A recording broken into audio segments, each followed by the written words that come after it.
Okay, check करा परत एकदा, आवाज वगैरे येतो सगळं व्यवस्थित? Yes, sir. Okay, so now you will find की PS2 हा ट्रान्समेम्ब्रेन प्रोटीन आहे बघा. त्याचा काही पार्ट स्ट्रोमा मध्ये, काही पार्ट लुमेन मध्ये. प्लास्टोक्युनॉन कम्प्लिटली इंटरमेम्ब्रेन प्रोटीन आहे, पूर्ण मेम्ब्रेन मध्ये एम्बेडेड होतो. सायटोक्रोम B6 हा ट्रान्समेम्ब्रेन आहे, some part is stroma and some part within the loop. But if you look at the plastocyanin, त्याचं लोकेशन कुठे आहे? It is completely located within the lumen of the thylakoid, towards the inner membrane of the thylakoid. And therefore, you will find this plastocyanin actually it's a movable protein. That means it accepts the electron from B6 and it shifts to PS1. So now that is why it is called as mobile carrier protein, which carries the electron from B6F to PS1. Now once again PS1 goes to excited state through the absorption of light and the electrons from plastocyanin. It will donate them to FD, and this FD then transfer these electrons to NADP plus through the NADP reductase enzyme. FNR जे लिहिलं इथं ते actually ferredoxin NADP reductase. आपलं नुसतं NR लिहिलं तरी चालतं. NADP reductase. So here you will find की हा जो इथे NR म्हणजे रिडक्टेज जो एन्झाइम आहे हा NADP प्लस चं कन्व्हर्जन NADPH मध्ये करतो. म्हणजे तुमचं असं लक्षात येईल, तुम्ही मगाशी जे म्हटलं की तो H प्लस कुठून आला, तर तो वॉटर कडून आलेला H प्लस नाही, हे लक्षात ठेवा. तुमचं लॉजिक बरोबर होतं मगाशी, but it's not the proton from water splitting. This proton is from stroma. हा स्ट्रोमा मध्ये शिल्लक असलेला प्रोटॉन आहे. म्हणजे इलेक्ट्रॉनची सुरुवात कुठून झाली? लुमेन पासून, आणि तो इलेक्ट्रॉन ह्या PS1 ने कुठे रिलीज केलाय? In the stroma. So NADPH formation takes place within the stroma outside the thylakoid. लक्षात आलं? कारण की पुढच्या डार्क रिएक्शन ज्या करायच्या आहेत त्या डार्क रिएक्शन स्ट्रोमा मध्ये होणार आहेत, आणि म्हणून त्यासाठी लागणारी एनर्जी जी आहे NADPH सारखी ती स्ट्रोमा मध्येच रिलीज केली जाते. So the reduction of NADP plus into NADPH takes place within the stroma outside the thylakoid. Is it clear now? Yes. तुम्ही त्याचं लोकेशन नीट बघून घ्या, कुठे होत आहेत रिएक्शन्स. ओके, आधीचा सगळा पार्ट PS1 पर्यंत जो पार्ट आहे हा कुठे घडला? Lumen of the thylakoid. But नाव FD NADP reductase आणि NADPH formation takes place within the stroma. They are located on the membrane but on the stroma side. Okay. आता ATP तयार करायचा तो कसा होणार आहे बघा. ATP formation takes place by one very interesting or special kind of enzyme called as ATP synthase.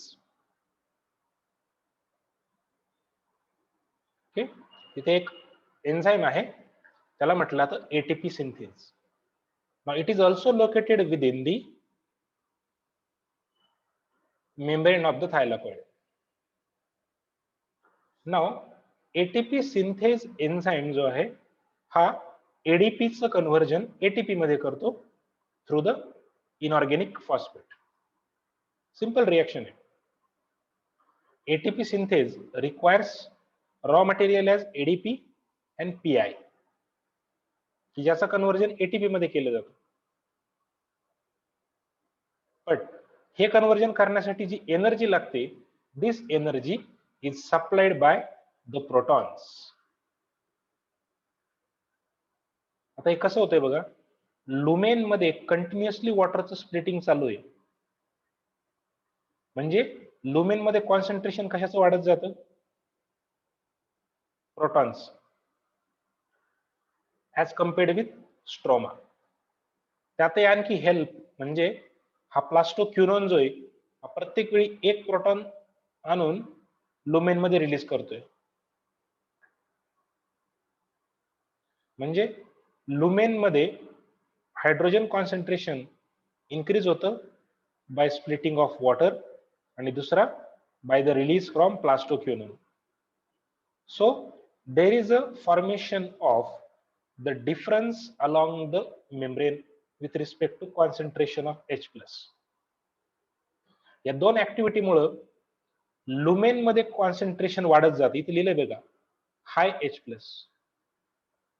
आणि स्ट्रोमाची इथे लिहिलंय लो H+. हे का झालं? हे कंपॅरेटिव्ह आहे. म्हणजे स्ट्रोमाच्या कंपॅरिझन मध्ये लुमेन मध्ये प्रोटॉनचं कॉन्सन्ट्रेशन जास्त. जर मेम्ब्रेनच्या अराउंड जर आयनचं कॉन्सन्ट्रेशन जर कमी जास्त असेल, देर is a formation of electrochemical potential around the membrane. There is a formation of a potential gradient. जसं आपण शिकलो होतो कॉन्सन्ट्रेशन ग्रेडियंट, तसं इथं पोटेन्शियल ग्रेडियंट तयार होतो. कसा?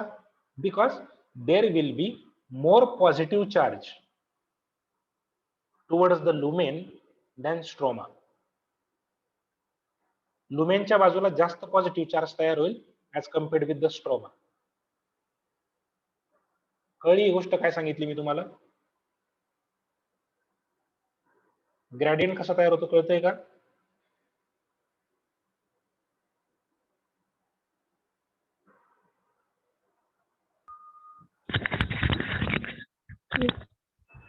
Okay, please pay attention to this. मगाशी आपण NADPH तयार केलाय ते सोडून द्या, ते समजलं तुम्हाला. आपल्याला एटीपी तयार करायचंय. एटीपी तयार करण्यासाठी आपल्याला एनर्जी पाहिजे in the form of protons. प्रोटॉनचं कॉन्सन्ट्रेशन लुमेन साइड मध्ये वाढत जातं. That means the more positive charge is form at the lumen side as compared with the stroma side, because water splits into proton, therefore H+ concentration increases. Second, plastoquinone also carries the proton, therefore it also increases the H+ concentration, and therefore you will find that there is more H+ concentration in the lumen than stroma. तर हा arrow दाखवलाय बघा, दिसतोय का तुम्हाला शेवटी red कलरचा? ते काय लिहिलंय बघा, वरती लिहिलंय लो, इकडे लिहिलंय high. There is electrochemical potential gradient form along the membrane. मेम्ब्रेनच्या अराउंड मोर पॉझिटिव्ह चार्ज असतो towards lumen and there is a less positive charge towards stroma. आणि मग हा पोटेन्शियल ग्रेडियंट जो आहे हा काय करतो नीट समजून घ्या. हे एक्स्ट्रा झालेले H+, these protons are now pumped by ATP synthase into the stroma. या एक्स्ट्रा झालेल्या प्रोटॉनचं स्ट्रोमा मध्ये पंपिंग केलं जातं by the enzyme ATP synthase. आणि ह्या पंपिंग करण्यामध्ये त्याला एनर्जी मिळते आणि ते एनर्जीचा यूज करून तो एडीपी आणि पीआयचं कन्व्हर्जन एटीपी मध्ये करतो. म्हणजे तुम्ही असं म्हणू शकता की एटीपी फॉर्मेशन साठी या सिंथेजला जी एनर्जी पाहिजे that is obtained by this electrochemical potential gradient, and therefore प्रत्येक वेळी H+ बाहेर गेला की there is a formation of ATP. So in this way H+ are continuously pumped into the stroma and there is a continuous synthesis of ATP in the stroma by using the enzyme ATP synthase. म्हणजे ATP सिंथेसचं एकच काम आहे, lumen मध्ये तयार झालेले proton बाहेर pump करायचे स्ट्रोमामध्ये आणि त्या एनर्जीचा यूज करून एटीपीचं फॉर्मेशन करायचं. म्हणजे ऍट द एंड आपल्याकडे आता दोन एनर्जी रिच मॉलिक्यूल आहेत. पहिला आहे NADPH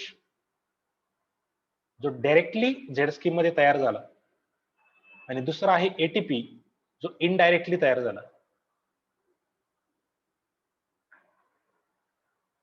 आणि म्हणून आता या सिस्टीमला म्हटलं जातं electron transport system, or it is also called as ETS of the photosynthesis. Is it okay? Yes sir. थोडंसं अवघड आहे समजायला. सर केमिओस्मोसिस मग एटीपी सिंथेसच्या थ्रू होईल का? Yes yes yes. Chemiosmosis ATP सिंथेसच्या थ्रूच होतो, कारण की तो ऍक्च्युली प्रोटॉन पंप टाईपचा ट्रान्सपोर्टर प्रोटीन आहे. आपण तुम्ही ट्रान्सपोर्टर प्रोटीन जर कधी वाचले असेल, H+ पंप असतात काही. सो दिस ट्रान्सपोर्ट हा H+ पंप टाईपचा प्रोटीन आहे की जो प्रोटॉनला बाहेर पंप करतो स्ट्रोमामध्ये आणि एटीपी तयार करतो. Is it okay?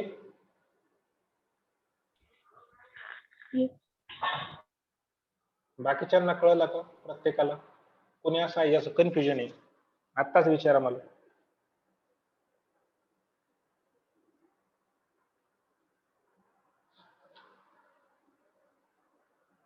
हे समजायला थोडस टफ आहे, पर्याय नाही त्याला. Because physiology is not a joke.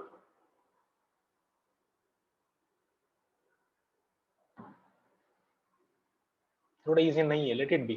कळतंय ना? पण जेवढं एक्सप्लेन केलं तेवढं कळलं का तुम्हाला?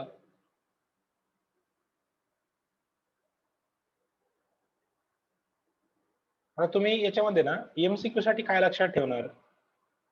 प्रत्येक वेळी वॉटर कुठे स्प्लिट होतो, इलेक्ट्रॉनचा पूर्ण पाथ लक्षात ठेवायचा. NADPH कुठे तयार झाला, ATP कुठे तयार झाला, त्यासाठी एन्झाईम कुठला लागला, एनर्जी कोणी प्रोव्हाइड केली. NADPH ला एनर्जी दिली इलेक्ट्रॉन्सने, ATP सिंथेसला एनर्जी दिली प्रोटॉन्सने. कॉन्सन्ट्रेशन कुठे जास्त आहे कुठे कमी आहे प्रोटॉन्सचं, म्हणजे लुमेन मध्ये जास्त असतं, स्ट्रोमामध्ये नेहमी कॉन्सन्ट्रेशन कमी असतं. आणि NADPH ATP हे तयार कुठे होतात? स्ट्रोमामध्ये तयार होतात, नॉट इन द लुमेन. आता बघा या सगळ्या पाथमध्ये तुमच्या असं लक्षात येईल की फोटोसिंथेसिसची जी आपण पूर्ण रिॲक्शन लिहितो त्या रिॲक्शनचा निम्मा पार्ट फक्त पूर्ण झाला. पहिले वॉटर मॉलिक्यूल आणि नंतरचा ऑक्सिजन, याच्या पलीकडे काहीच नाही झालं. आता त्या CO2चं आणि ग्लुकोजचं काय होतं हे आपण डार्क रिॲक्शन्स मध्ये बघणार आहे. पण त्या डार्क रिॲक्शन म्हणजे कार्बन फिक्सेशन करण्यासाठी जी एनर्जी लागते ना ती तयार करण्याचं काम ETS करतं किंवा झेड स्कीम करतं. लक्षात आलं काय रोल आहे तो? म्हणजे तुम्ही असं म्हणू शकता ना की CO2 फिक्सेशन करण्यासाठी किंवा ग्लुकोज तयार करण्यासाठी लाईट एनर्जीचं कन्व्हर्जन आपण इथं केमिकल एनर्जी मध्ये केलं. दोन फोटो सिस्टीमने लाईट एनर्जी घेतली, ती लाईट एनर्जी इलेक्ट्रॉनच्या फॉर्म मध्ये सेव्ह ट्रान्सफर केली आणि ती सेव्ह कोणत्या फॉर्मॅटमध्ये झाली? NADPH आणि ATP. म्हणून फोटोसिंथेसिसची डेफिनेशन अशी पण सांगतो आपण, it is a conversion of light energy into the chemical energy.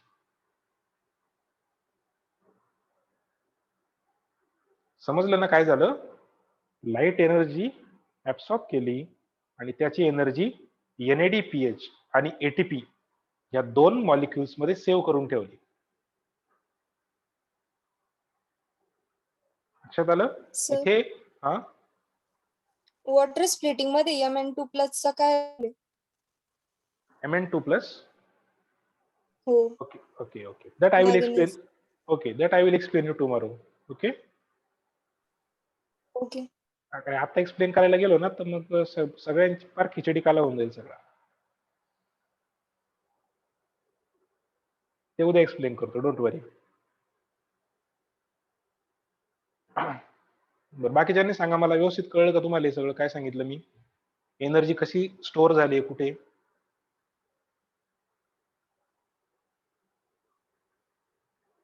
प्रत्येकाने सांगायचं. कोमल, मनीषा, निकिता, रुचिका, श्रद्धा, तुषार, वैष्णवी.